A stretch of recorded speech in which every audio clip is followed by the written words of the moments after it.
જોવા માટે સબસ્ક્રાઇબ કરો અમારી ચેનલ મુદ્રાલેખ ડિજિટલ એજ્યુકેશન. મુદ્રાલેખ ડિજિટલ એજ્યુકેશનની અંદર આપનું હાર્દિક સ્વાગત છે.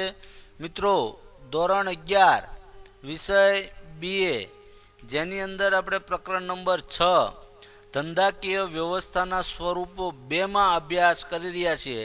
તો મિત્રો, આજે આપણે આ પ્રકરણનો પહેલો જ વિડીયો લેક્ચર સહકારી મંડળીનો અર્થ સમજાવી તેની લાક્ષણિકતાઓ વર્ણવો. તો મિત્રો, આપણે ચેપ્ટર નંબર 5ની અંદર આપણે ધંધાકીય વ્યવસ્થાના સ્વરૂપો વૈયક્તિક માલિકી અને ભાગીદારી પેઢી જોઈને આવ્યા.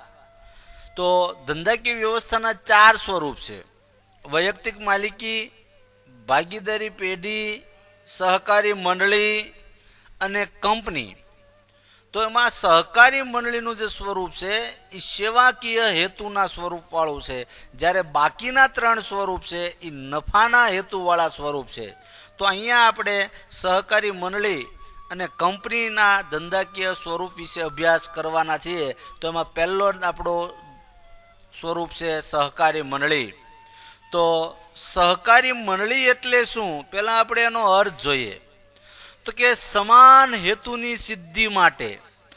તો કે સમાન હેતુની સિદ્ધિ માટે એટલે કે જે સંગઠન એક સમાન એક સરખા હેતુઓ વાળું હોય અને એ પોતાના ધ્યેયને સિદ્ધ કરવા માટે સ્વેચ્છાએ જોડાય.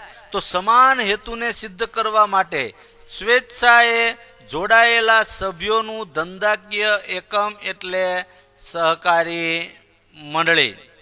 તો સહકારી મંડળી છે એ સ્વેચ્છાએ ભેગી થયેલી વ્યક્તિઓના આર્થિક વિકાસ સાધવાના હેતુથી રચાય છે. તો કે સ્વેચ્છાએ ભેગી થયેલી વ્યક્તિઓ ધંધાના આર્થિક વિકાસ સાધવાના હેતુથી જે ધંધાદારી સ્વરૂપ રચે તેને સહકારી મંડળી કહે છે. ઉદાહરણ જોઈએ તો કે આણંદની અમૂલ ડેરી, સુરતની સુમૂલ ડેરી, મહેસાણાની દૂધસાગર ડેરી, આ બધી કોઓપરેટિવ સોસાયટી તરીકે ઓળખવામાં આવે છે. હવે એના લક્ષણોમાં પહેલું જ લક્ષણ જોઈએ, એની લાક્ષણિકતાઓ. તો પહેલું જ લક્ષણ આવે છે સ્વૈચ્છિક સંગઠન. તો સહકારી મંડળી એ સમાનતાના ધોરણે સ્વેચ્છાએ જોડાયેલી વ્યક્તિઓનું એક સંગઠન છે. એટલે કે સમાન હિત હેતુવાળી 10 કે તેથી વધુ વ્યક્તિઓ જ્યારે ભેગી થાય છે, સ્વેચ્છાએ જોડાય છે, એટલે કે મંડળીમાં કોઈ પણ સભ્યના આવન જાવન ઉપર કોઈ પ્રતિબંધ કે રોકટોક હોતો નથી. આથી જેને સભ્ય થવું હોય તે સભ્ય થાય અને જેને સભ્ય ન થવું હોય તે સભ્ય ન થાય. પછી છૂટા પણ પડવું હોય તો કોઈ પણ સભ્ય છૂટા થઈ શકે. એટલે કે સભ્યોના આવન જાવન ઉપર અહીંયા કોઈ પ્રતિબંધ હોતો નથી.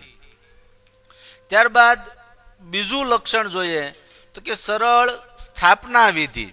તો કે સહકારી મંડળીની સ્થાપના વિધિ સરળ છે. વૈયક્તિક માલિકી ભાગીદારી પેઢીની કરતા અને એની કરતાં થોડીક જટિલ છે, પણ કંપનીના સ્વરૂપ કરતાં સરળ છે.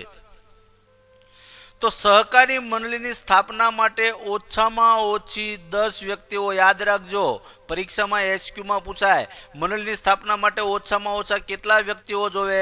તો કે મંડળીની સ્થાપના માટે ઓછામાં ઓછા 10 વ્યક્તિઓ સંગઠિત થઈ સહકારી મંડળીના કાયદા હેઠળ. સહકારી મંડળીનો કાયદો છે 1960-61નો.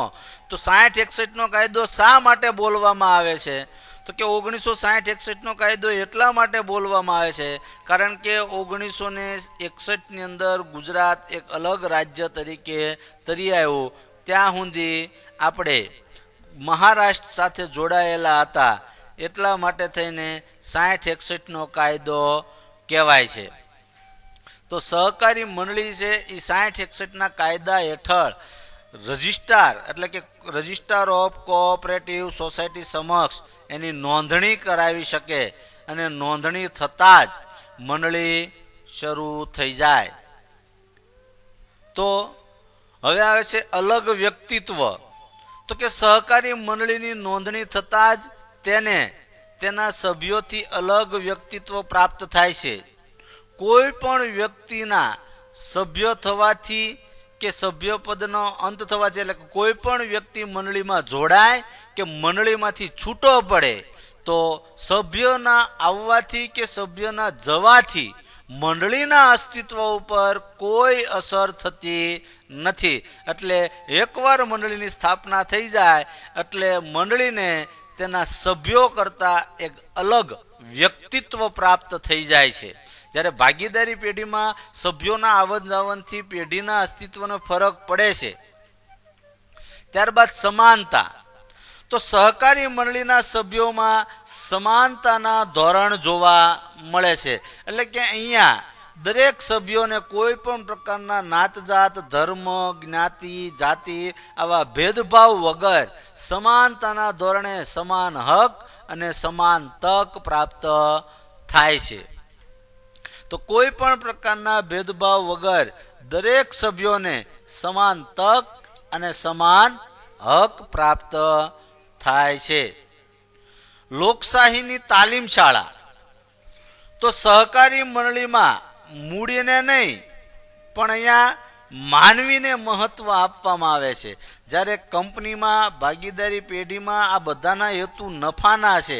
એટલે કે સહકારી મંડળીમાં માનવીને મહત્વ આપવામાં આવે છે, મૂડીને મહત્વ આપવામાં આવતું નથી. કારણ કે સહકારી મંડળીના વહીવટ માટેની સમિતિમાં કોઈ પણ સભ્ય ઉમેદવારી કરી શકે છે. એના માટે એને કોઈ પણ પ્રકારની રોકટોક હોતી નથી. તો અહીંયા આપણે જોઈએ આ ઉદાહરણમાં કે ભાઈ જો કોઈ સભ્યને મંડળીની સમિતિમાં સભ્યપદ ધરાવવું હોય તો સ્વેચ્છાએ દરેક વ્યક્તિ પોતાની ઉમેદવારી કરી શકે. હવે કંપનીમાં શેર દીઠ મત આપવાનો અધિકાર છે. જ્યારે સહકારી મંડળીમાં સભ્ય દીઠ એટલે કે કંપનીમાં જો કોઈ વ્યક્તિએ 10 શેર ખરીદ્યા હોય તો એના 10 મત ગણાય અને મંડળીમાં કોઈ વ્યક્તિએ 10 શેર ખરીદ્યા હોય તો એનો એક જ મત ગણાય. 100 શેર ખરીદ્યા હોય તો પણ એનો એક જ મત ગણાય. 1 શેર ખરીદ્યો હોય તો પણ એનો એક મત ગણાય. એટલે પરીક્ષામાં આ વાક્ય પણ યાદ રાખજો. ધંધાકીય વ્યવસ્થાના કયા સ્વરૂપમાં શેર દીઠ મતાધિકાર હોય છે? કંપની સ્વરૂપમાં શેર દીઠ મતાધિકાર હોય છે. ધંધાકીય વ્યવસ્થાના કયા સ્વરૂપમાં સભ્ય દીઠ મતાધિકાર હોય છે?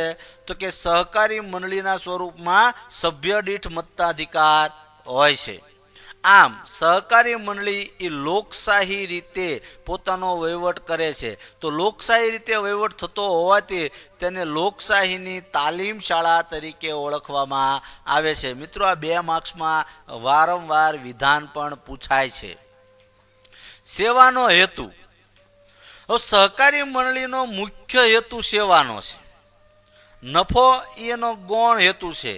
એટલે કે નફો કરવાનો હોતો નથી, છતાં પણ જો મંડળીને નફો થાય તો આ નફો છે એમાંથી મંડળી પોતાના સભ્યો માટે અલગ કામગીરી કે સમાજ કલ્યાણ માટે પ્રવૃત્તિ કરે. જ્યારે ધંધાકીય વ્યવસ્થાના 3 સ્વરૂપો પહેલાં વૈયક્તિક માલિકી, ભાગીદારી પેઢી અને કંપની, આ ત્રણેયનો હેતુ નફાનો છે અને સહકારી મંડળી એ ધંધાકીય વ્યવસ્થાનું એવું સ્વરૂપ છે જેનો હેતુ માત્ર ને માત્ર સેવાનો, પોતાના સભ્યોનો આર્થિક ઉત્કર્ષ સાધી એનો વિકાસ કરવાનો છે.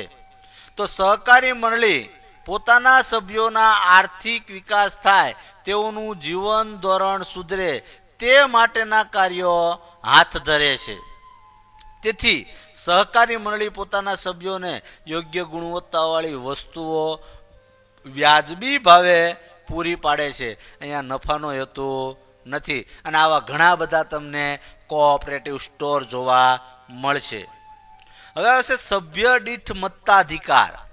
આપણે આગળ વાત કરીએ એમ મંડળીમાં કોઈ સભ્ય ગમે એટલી સંખ્યામાં શેર ધરાવતો હોય, એટલે કે કોઈ પણ સભ્ય હોય, 50 શેર ધારણ કરનારો હોય, 100 શેર ધારણ કરનારો હોય કે 500 શેર ધારણ કરનારો હોય, એને મત આપવાનો અધિકાર માત્ર વ્યક્તિ દીઠ પ્રાપ્ત થાય છે. તો પણ એ એક જ મત આપી શકે. આથી સમાનતા તેમજ ભાઈચારાની ભાવના સહકારી મંડળીની અંદર વધે છે અને આવી ભાવનાથી મંડળી પોતાનો સરળતાથી કાર્ય કે વહીવટ કરી શકે. શેરની ઓછી કિંમત. તો સહકારી મંડળીના શેરની કિંમત પ્રમાણમાં એટલે કે કંપનીના પ્રમાણમાં શેરની કિંમત કેવી હોય છે? ઓછી. કારણ કે મંડળીનો હેતુ છે પોતાના સભ્યોનો આર્થિક ઉત્કર્ષ, પોતાના સભ્યોનો આર્થિક વિકાસ કરી અને પોતાના સભ્યોને આગળ લઈ જવાનો. તો ઓછી આવક ધરાવતી વ્યક્તિ પોતે પણ મંડળીના શેર ખરીદી શકે. તેના માટે તેઓને શેરની રકમ એક સામટી ભરવાની હોતી નથી. જો એક સામટી નાનો વ્યક્તિ હોય ને એક સામટી રકમ ભરવાની થતી હોય તો મંડળી એને હપ્તાથી ભરવાની પણ સગવડ આપે છે. આમ સહકારી મંડળી એક સામટી ભરવાને બદલે હપ્તાથી શેરની કિંમત ભરપાઈ કરવા માટેની સગવડ પણ આપે છે. હવે છે નફાની યોગ્ય ફાળવણી. આપણે આગળ વાત કરીએ એમ સહકારી મંડળીનો હેતુ કયો છે? સેવાનો. એનો નફાનો હેતુ નથી. છતાં પણ જો સહકારી મંડળીને નફો થાય, કારણ કે મુખ્ય હેતુ સેવાનો છે, છતાં જો એને આવકનો વધારો થાય એટલે કે એને નફો થાય તો સહકારી મંડળીના કાયદાની જોગવાઈ પ્રમાણે અમુક નફો સભ્યોને શેર ઉપર ડિવિડન્ડ સ્વરૂપે વહેંચી દેવામાં આવે છે અને બાકીનો જે કાંઈ નફો વધે છે તો કે જ્યારે બાકીનો નફો એ સભ્યો અથવા તો સમાજના કલ્યાણ માટે એટલે કે સમાજને ઉપયોગી થાય, સમાજને ઉપકારક થાય તેવી પ્રવૃત્તિ કરે છે. દાખલા તરીકે મેં તમને આ ફોટોની અંદર ઉદાહરણ આપ્યું છે ક્રિબકોનું, કૃષક ભારતી ફર્ટિલાઇઝર કોઓપરેટિવ. આ ખાતર બનાવતી કંપની છે. તો એ જો સમાજના લોકોને ડસ્ટબિનનું વિતરણ કરી રહી છે. એવી જ રીતે દવાખાના ખોલે, રમતગમતના મેદાનો બનાવી આપે, બગીચાઓ બનાવી આપે. ગામડાઓની જો સહકારી મંડળી હોય તો જાહેરમાં પાણીના પરબ બનાવે, સ્મશાન ઘર બનાવી આપે. ત્યારબાદ આવે છે અમર્યાદિત સભ્ય. એટલે કે સહકારી મંડળીમાં સભ્યોની સંખ્યા ઓછામાં ઓછી કેટલી હોવી જોઈએ? 10. તો કે ઓછામાં ઓછી 10 જરૂરી છે, પણ વધુમાં વધુ કેટલી હોવી જોઈએ એનો કોઈ ઉલ્લેખ નથી. એટલે કે આમાં 1 લાખ સભ્યો પણ થઈ શકે, 5 લાખ સભ્યો પણ થઈ શકે, 10 લાખ સભ્યો પણ થઈ શકે, પણ ઓછામાં ઓછા કેટલા વ્યક્તિ સભ્યો હોવા જોઈએ? 10. પરંતુ વધુને વધુ વ્યક્તિઓ સહકારી મંડળીના સભ્ય બની અને તેમનો આર્થિક વિકાસ કરી શકે તેવા ઉદ્દેશથી તેની વધુમાં વધુ સભ્ય સંખ્યા ઉપર કોઈ અંકુશ કે નિયંત્રણ નથી. મિત્રો, તમે જેના માધ્યમથી એજ્યુકેશન મેળવી રહ્યા છો એવી અમારી ચેનલ મુદ્રાલેખ ડિજિટલ એજ્યુકેશનને સબસ્ક્રાઇબ કરો, લાઇક કરો અને વધુને વધુ શેર કરો.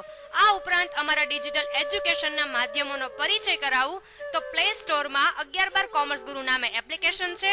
આ ઉપરાંત FB અને ઇન્સ્ટામાં પણ મુદ્રાલેખ ડિજિટલ એજ્યુકેશન નામે પેજ ચાલે છે. Thank you. Come again. Best of luck.